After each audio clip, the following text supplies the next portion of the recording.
मी तिरुवण्णामलईला आले की या ठिकाणी चहा पिते. हा माणूस खूप अप्रतिम चहा बनवतो, आला आणि तुळस घालून. इतका नम्र आणि प्रेमळ आहे. दिसतोय ना हा चहावाला, खूप प्रेमळ आहे.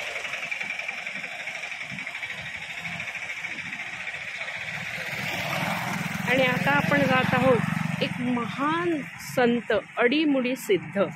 अडी म्हणजे डोक्यापासून पायाच्या टाचेपर्यंत असा तो सिद्ध होता. आणि तो हा संपूर्ण गिरीवलम मार्ग साफ करायचा. गिरीवलम करताना भक्तांसाठी कोणाच्या पायाला काटे टोचू नये, दगड टोचू नये म्हणून हीच त्याची श्रेष्ठ भक्ती होती. रोज तो गिरीवलम करायचा आणि हा गिरीवलम मार्ग जो प्रदक्षिणेचा तो स्वच्छ करायचा. आणि ही त्याची संजीवन समाधी आहे. खूप अतिशय ज्याला म्हणतात ना ऊर्जायुक्त असं हे स्थान आहे. अडीमुडी सिद्ध त्याची जीवा समाधी म्हणजे संजीवन समाधी, अडीमुडी सिद्ध. इथे जे सिद्धांच्या समाध्या असतात ना तिथे फक्त एक शिवलिंग असतं.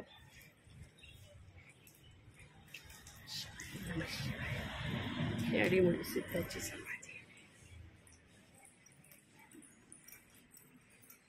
दुपारची वेळ त्यामुळे ते उघडं असेल का माहित नाही, बंद आहे. तरी मी तुम्हाला किती सुंदर त्याच्या दरवाजावर एका बाजूला शिवलिंग आहे, एका बाजूला नंदी आहे ग्रिलला.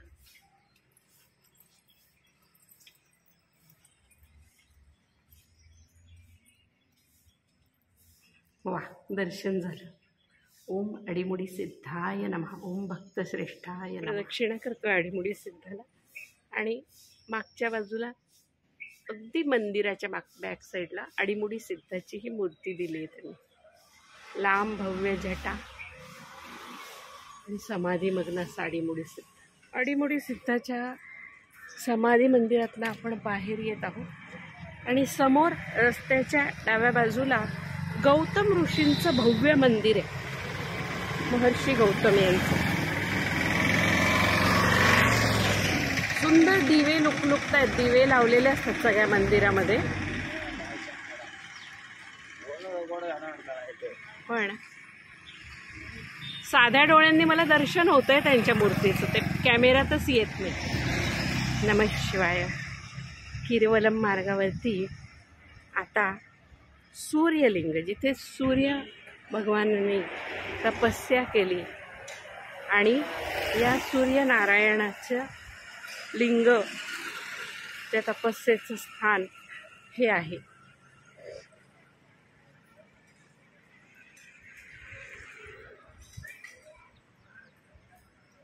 इथे सूर्यलिंग.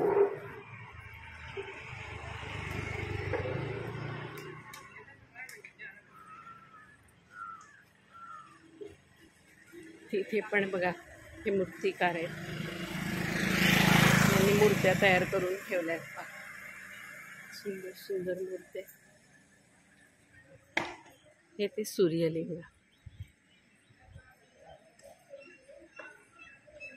हे सूर्यनारायणांनी तपस्या केलेली आहे.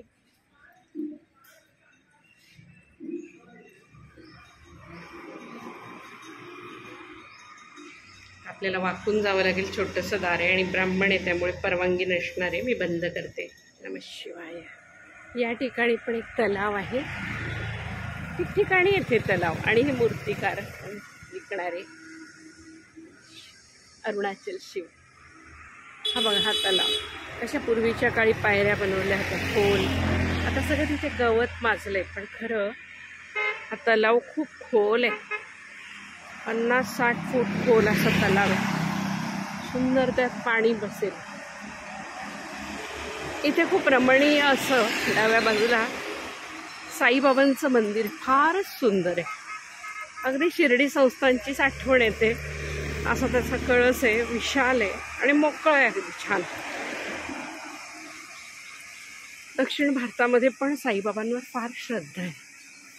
साईबाबांची खूप उपासना करतात. आता खूप ऊन तापलंय, रस्ता पण तापलाय. 12:30 वाजले, 1 वाजला. हे बघा साईबाबांचं मंदिर आहे. विशाल मंदिर आहे, खूप विशाल. त्यामुळे साईंची मूर्ती दिसते. ओम श्री साईनाथाय नमः. अशा प्रकारे ते मूर्ती बनवत आहेत बघा. सुंदर सुंदर मूर्ती. दगड आणून ठेवतात. मागे त्यांचं मूर्ती बनवायचं काम चालू आहे.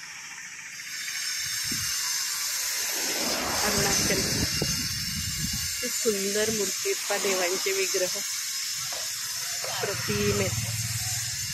त्या वर्कशॉपमध्ये आपण गेलो. हे बघा कसे दगड उचलून फोडतायत. प्रचंड मोठे दगड त्यांनी ठेवले खाली.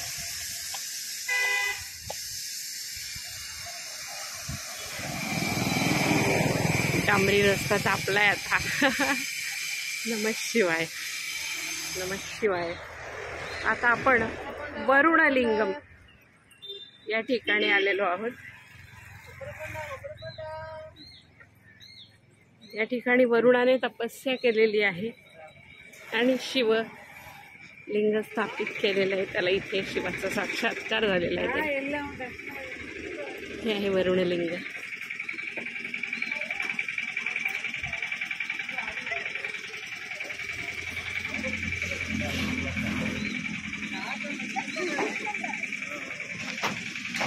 नमः शिवाय. आता आपण गिरीवर मार्गावरती पुढे पुढे जात आहोत आणि आता वाटेमध्ये आपल्याला थोडं आत जावं लागणार आहे उजव्या बाजूला. तिथे आदि अण्णामलाई म्हणून एक मंदिर आहे. त्या ठिकाणी ब्रह्मदेवाने तपस्या केलेली आहे आणि ब्रह्मदेवाने तपस्या केल्यानंतर त्याने जे असत्य बोलण्याचा अपराध केला होता त्याचं परिमार्जन म्हणून त्याने इथे तपस्या केली आहे. त्याला शिव प्रसन्न झाले आणि मग तिथे शिव पार्वती राहिले. ते आदि अण्णामलाई मंदिर आहे. या मंदिराचं पण खूप महत्त्व आहे. या मंदिराचाही खूप मान आहे मोठा. नमः शिवाय, नमः शिवाय, नमः शिवाय, नमः शिवाय, नमः शिवाय, नमः शिवाय, नमः शिवाय.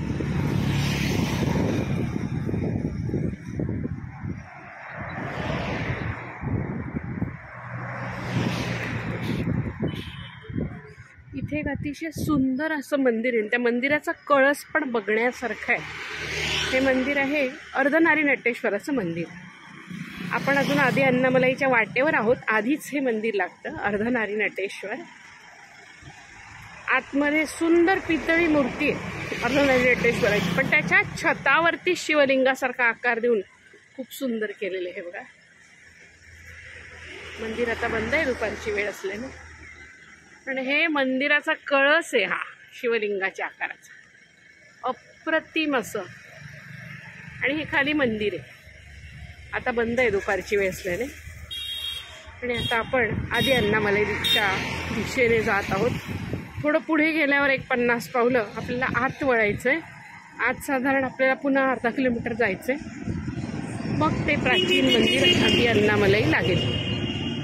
नमः शिवाय. आता आपण उजवीकडे वळणार आहोत. आत जाणार आहोत. आदि अण्णामलाई. नमः शिवाय, नमः शिवाय, नमः शिवाय.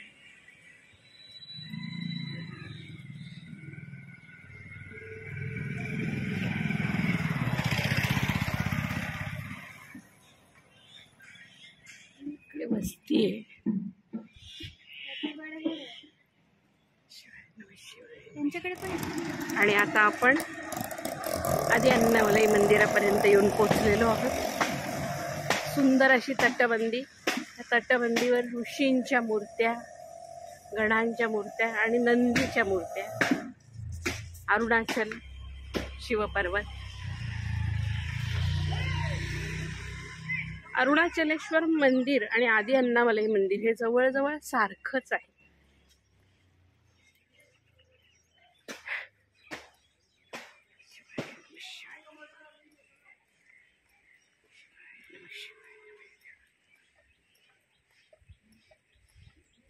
ही जी तटबंदी दिसते ह्याच्यावर खूप सुंदर हे काम आहे.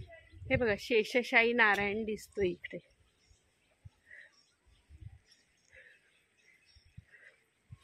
आणि या ठिकाणी रावणाचं गर्वहरण ते दृश्य आहे.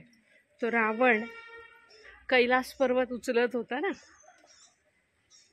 तर दशानन रावण, आणि ते सुंदर दृश्य इथे की तो स्तुती करतोय शंकराची.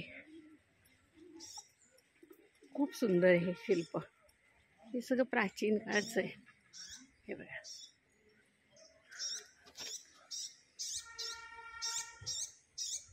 रावण, शिवपार्वती, तो कैलास. नमस्ते. त्याच्या चेहऱ्यावरचे डोळ्यातले भाव अतिशय सात्विक आहे रावणाचे. त्याचं गर्वहरण झाल्यानंतरचं हे दृश्य.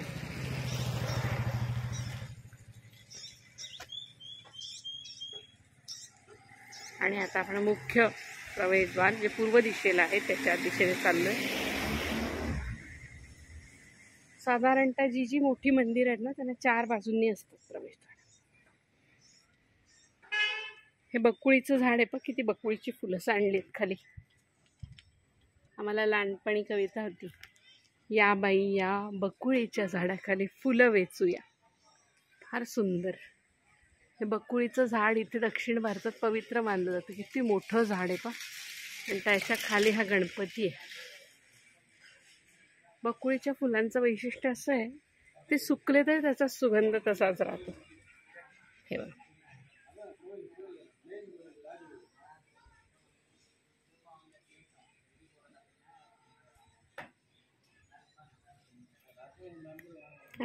मंद सुगंध छान.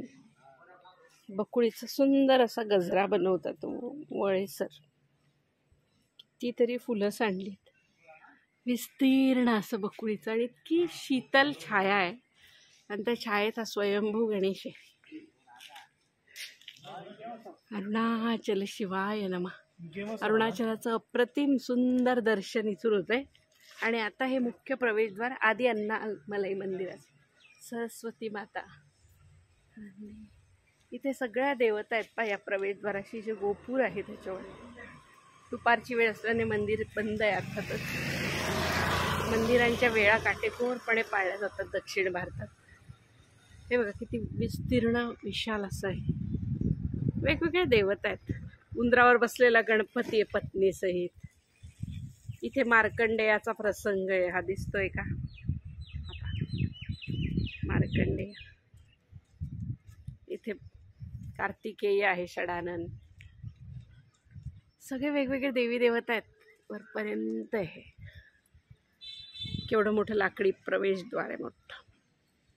आणि इथे आत्ता कोणीतरी भक्त आले आणि ते कापूर जाळून गेले. प्रत्येक मंदिराबाहेर असं स्टँड असतो, तिथे कापूर जाळतात. एक स्टँड असतो, तिथे सगळे दिवे ठेवतात तेलाचे तुपाचे. आता आपण पुन्हा परिक्रमा मार्गाला लागूयात, पुन्हा बाहेर निघूया. नमः शिवाय. चालत आहोत. गणपतीचं सुंदर मंदिर आहे प्राचीन. खूप कोरीव काम हेच या मंदिरांचं वैशिष्ट्य आहे. नंदी आहे, बाहेरनं पण कळतं हे मंदिर कसं. गणपती, मग इथे क्षेत्ररक्षक देवता असते छोटी, त्याजवळ उंदीर मामा, गणपती. असं आहे. ठिकठिकाणी पाणी प्यायची सोय, वॉशरूमची सोय. छोटी छोटी दुकानं असतात घरगुती, त्याच्यात बायका इडल्या अप्पे असं विकतात. डोसे करून गरम गरम. सांबार, 2 प्रकारच्या चटण्या, आणि ते अनलिमिटेड असतं चटणी सांबार. आणि स्वस्त आहे खूप. म्हणजे आता आम्ही जेवलो ना, 40 रुपयात 3 इडल्या, 1 वडा, आणि अनलिमिटेड सांबार आणि 2 ते 3 प्रकारच्या चटण्या. माणसाचं पोट अगदी भरून तृप्त होतं. इडली पण आपल्या मुंबईकडे मिळते त्याच्यापेक्षा मुंबई पुण्याकडे मिळते. म्हणजे बराच मोठा आकार असतो, 1.5 पट मोठा आकार साधारण इडलीचा. मोठ्या मोठ्या इडल्या असतात. शिवाय. अन्नदान तर मिळतंच, पण कुणाला अन्नदानात नसेल जेवायचं तर विकत घेऊन पण असं घरगुती बायका बनवतात. अगदी त्यांची घरगुती चव असते. फारसं मसालेदार नाही, तेलकट तर अजिबात नसतं दक्षिण भारतीय अन्न. इथे काही महत्त्वाचे प्रकार मिळतात. इथे पराठा मिळतो आता हॉटेलांमध्ये वगैरे, पण मुख्य करून इकडे पोळी किंवा पराठा हे मिळत नाही. भाताचे मात्र अनेक प्रकार मिळतात. साधा भात असतो, तो सांबार बरोबर खातात.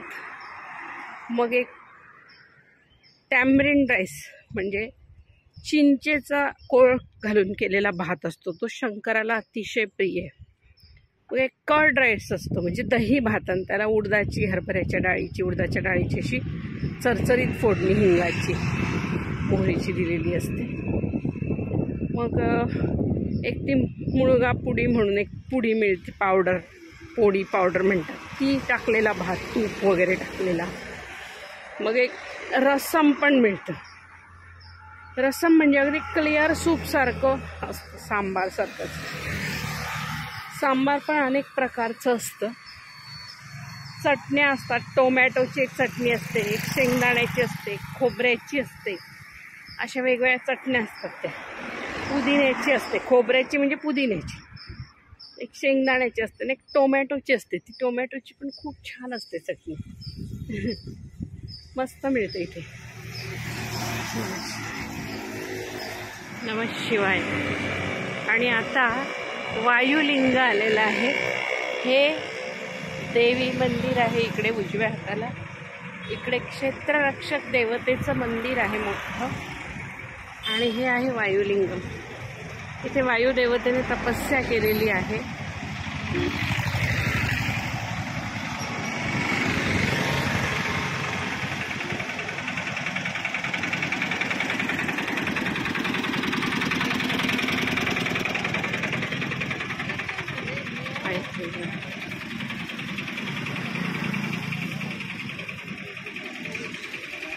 बंद आहे मंदिर. इथून आपण बघू शकतो का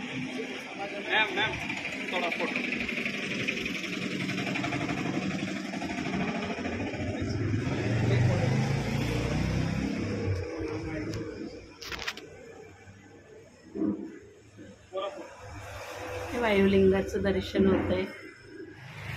आणि आता मुकपुडी स्वामी, मुकपुडी म्हणजे तपकीर, ते तपकीर ओढायचे.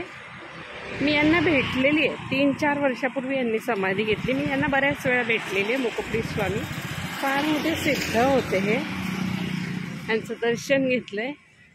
ते एका अगम्य भाषेत बोलत असायचे. ते बालवत पिशाचवत असे होते.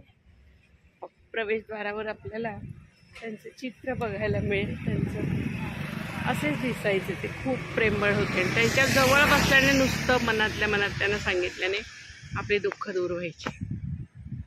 असे हे मुकपुडी स्वामी.